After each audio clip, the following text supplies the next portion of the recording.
Aprova um projeto de lei do governo para o pagamento das cooperativas médicas. Mais profissionais de saúde não descartam a paralisação. Faixa Azul vai voltar a ser exclusiva para transporte público em 3 avenidas da cidade. Manaus ainda tem locais vulneráveis à proliferação do mosquito transmissor da dengue, zika e chikungunya. E mais, Garantido apresenta o tema do Bumbá para o ano que vem. O A Crítica na TV começa agora.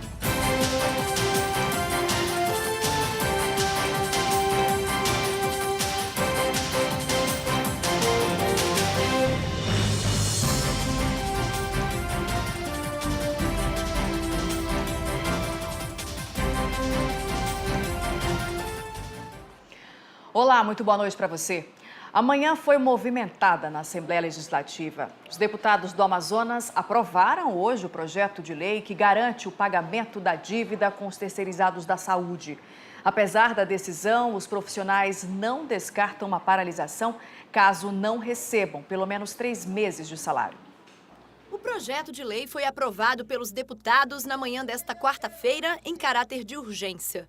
O dinheiro para pagar os salários atrasados dos terceirizados da saúde veio do FTI, o fundo destinado ao interior do estado. Uma emenda garantiu que 80% do recurso seja obrigatoriamente destinado ao pagamento dessa dívida.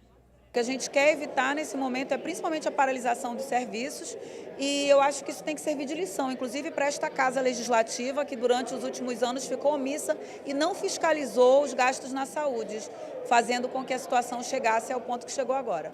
Apesar da aprovação por unanimidade, o resultado ainda deixa os profissionais da saúde em estado de alerta. Segundo o presidente do Conselho Regional de Medicina, se não houver o pagamento de pelo menos 3 das 5 folhas em atraso, é possível que haja sim uma paralisação. A preocupação é o seguinte, esse dinheiro vai ser para a saúde como um todo. Eu quero saber o que vai sobrar para o médico, porque tem muitos fornecedores que têm créditos altos a receber. Não sei até que ponto o secretário vai priorizar pagar as empresas e no fim o médico acaba não recebendo. Então nós queremos saber realmente o que vai sobrar para o médico no fim dessa folha e se vai preencher os nossos anseios, que são de 3 folhas, 3 meses de pagamento atrasados. Esse recurso deve ser de aproximadamente 160 milhões de reais.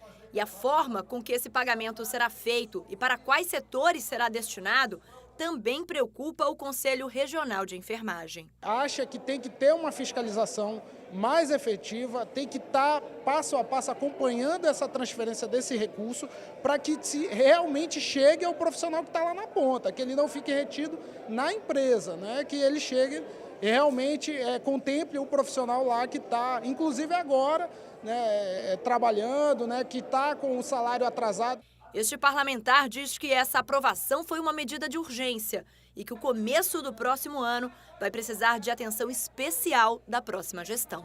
Não vai resolver, é insuficiente, porque pelo visto o débito é muito maior e o governo vai deixar um débito, vai deixar uma dívida muito grande para o próximo governo. Todo gestor fala que vai fazer uma auditoria nos contratos. Isso não foi feito até hoje, porque se mantém os mesmos. Com certeza existem contratos e talvez o tamanho do valor pago não é compatível com o serviço prestado. Na ponta, quem é prejudicado? A população, porque os profissionais deixam de atender e a outra questão é que muitos hospitais, os profissionais não têm materiais para atender a população. A falta de medicamentos, de equipamentos adequados, sem manutenção para fazer os exames. Então, não é só o pagamento dos funcionários, mas também a estrutura, a manutenção da estrutura dos hospitais, que também está extremamente decadente e precisaria de mais investimentos. A pergunta que fica é como deixaram chegar a esse ponto.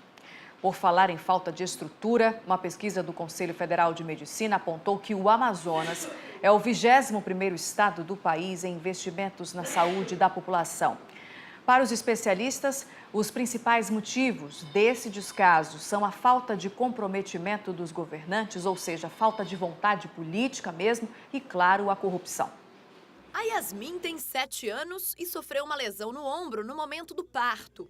Por recomendação, a família teve que esperar até a menina completar a idade necessária para poder fazer o procedimento cirúrgico. As indas e vindas ao hospital já duram mais de 2 anos. O último agendamento foi no início do mês de novembro, mas a cirurgia foi cancelada quando a menina já estava no centro cirúrgico. A dificuldade é quando a gente chega lá, eles não dão informação certa para a gente. Quando é para falar com o médico, eles botam muita dificuldade para a gente tentar falar com o médico. E eu já fui umas 2 vezes para ela fazer cirurgia, agora dia 8 que eu fui com ela. Estava tudo certo. Quando foi para entrar no centro cirúrgico, chegamos lá e a médica questionou o medidor de pressão, que não era adequado para ela, e ela cancelou a cirurgia dela. A menina que sonha em fazer esportes não pode. Correr, jogar bola, pega, só que eu não posso correr e a minha mãe não deixa. A Yasmin é apenas um exemplo do que milhares de pessoas sofrem no estado. E muitos desses problemas por conta da falta de investimento na saúde pública. Uma pesquisa divulgada pelo Conselho Federal de Medicina colocou o Amazonas como o 21º no ranking quando o assunto é investimento na saúde. O governo gasta, em média, R$ 2,49 com cada habitante por dia, o que dá uma média de R$ 907 por ano. Bem longe da outra ponta, onde está o nosso vizinho. Roraima é o estado que mais investe. Mais de R$ 1.770 por ano por pessoa. Uma diferença grande. Segundo o presidente do Conselho Regional de Medicina, os desvios de verbas causados pela corrupção explicam esses números. Um gestor responsável, quer dar uma saúde boa, saúde custa caro, tem que investir. Infelizmente, nossos gestores não estão preocupados com isso. Eles se preocupam muito mais em fazer propaganda, investir em outras obras, né, e a subtração de recursos, nós sabemos que da saúde é muito comum. Então, realmente, quando chega para gastar com médico, com atendimento médico, em medicamentos, em insumos básicos para tratamento hospitalar, não existe porque o governo não compra. Bom, os governadores eleitos se reuniram hoje em Brasília para apresentar demandas comuns ao presidente eleito Jair Bolsonaro. Os chefes do Poder Executivo discutiram problemas que têm dificultado o desenvolvimento dos estados. O governador eleito do Amazonas, Wilson Lima, ressaltou medidas emergenciais para o desenvolvimento e a necessidade de um consenso sobre questões como o combate ao narcotráfico, recursos para a pavimentação da BR-319 e a proteção da Zona Franca de Manaus. O presidente Jair Bolsonaro e o futuro ministro da Fazenda, Paulo Guedes, receberam a carta de demandas e garantiram recursos para que os estados façam investimentos. Vamos ver agora o que foi notícia nos estados da região norte do país com os repórteres da Record TV. Uma menina de 6 anos de idade foi baleada na coxa nesta terça-feira à noite durante uma perseguição próxima a um conjunto habitacional em Macapá. O alvo dos criminosos era um jovem de 23 anos que cumpre prisão no regime aberto domiciliar pelo crime de roubo. Ele também foi atingido no braço. O autor dos tiros estava numa motocicleta e conseguiu fugir. As 2 vítimas foram levadas para o hospital de emergência da capital e não correm risco de morte. De Macapá, Neily Flan. Em Roraima, o sistema prisional do estado será administrado pelo governo federal até o fim do ano. O acordo de cooperação foi assinado em Brasília. Conforme os termos, em 48 horas, o governo de Roraima deve nomear servidores indicados pela União para administrar as unidades. O ato ocorre uma semana depois do pedido da Procuradoria-Geral da República por uma intervenção no sistema prisional do estado. De Boa Vista, Natasha Vasconcelos. A Polícia Federal deflagrou a Operação Sangue Amargo, que investiga uma organização criminosa que vendia carne clandestina e com procedência duvidosa. O grupo atuava no interior do Acre, na região de fronteira. Até agora, 8 pessoas foram presas, entre elas 2 vereadores, um servidor público, empresários e um advogado. 10 mandados de busca e apreensão foram cumpridos. A carne era vendida para todos os municípios acreanos e também para outros estados do Brasil, colocando em risco a saúde da população. De Rio Branco, no Acre, Jardel Angelim. Pesquisadores do Pará descobriram uma nova espécie de inseto que pode transmitir a leishmaniose. Eles trabalham na descrição do inseto, mas ainda não podem confirmar se ele oferece risco de transmissão da doença. Ainda são necessários outros estudos para saber se essa nova espécie representa ameaça ao ser humano. A nova espécie foi capturada em uma área de floresta primária próxima ao empreendimento de mineração no município de Itaituba, no Pará. Existem atualmente 80 espécies diferentes de tatuquira na Amazônia, mas apenas 10% são transmissores da leishmaniose. De Belém, Flávia Araújo. O movimento Rondônia pela Educação, que faz parte também de um movimento nacional criado pela Federação das Indústrias em parceria com mais de 110 entidades, encerrou o ano de 2018 com uma reunião ordinária e um balanço positivo. Entre os avanços estão a melhoria do índice básico da educação aqui no estado de Rondônia. Mas tem muito mais a melhorar. E essas propostas já fazem parte de um pacto pela educação que foi criado e também assinado por todos os candidatos ao governo aqui no estado de Rondônia. Entre eles, o governador eleito Marcos Rocha. De Porto Velho, Rondônia, Andréia Fortilho. E atenção, motoristas, porque a partir do dia 24 deste mês, a faixa azul vai voltar a ser exclusiva para o transporte público em 3 avenidas aqui da cidade.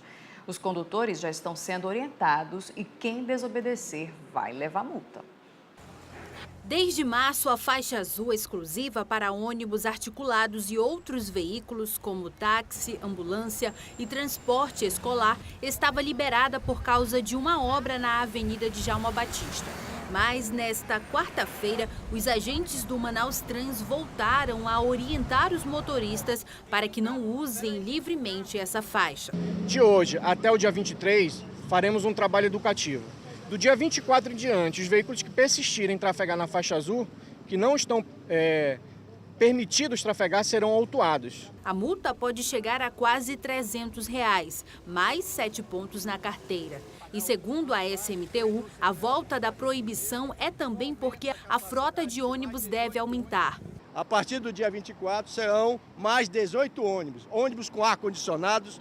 Nós já estamos implementando, já para melhorar a qualidade da frota. Apesar dessa intenção de melhorar o tráfego de veículos, este especialista em trânsito aponta alguns pontos negativos da faixa azul. É que das 3 faixas vão se tornar 2.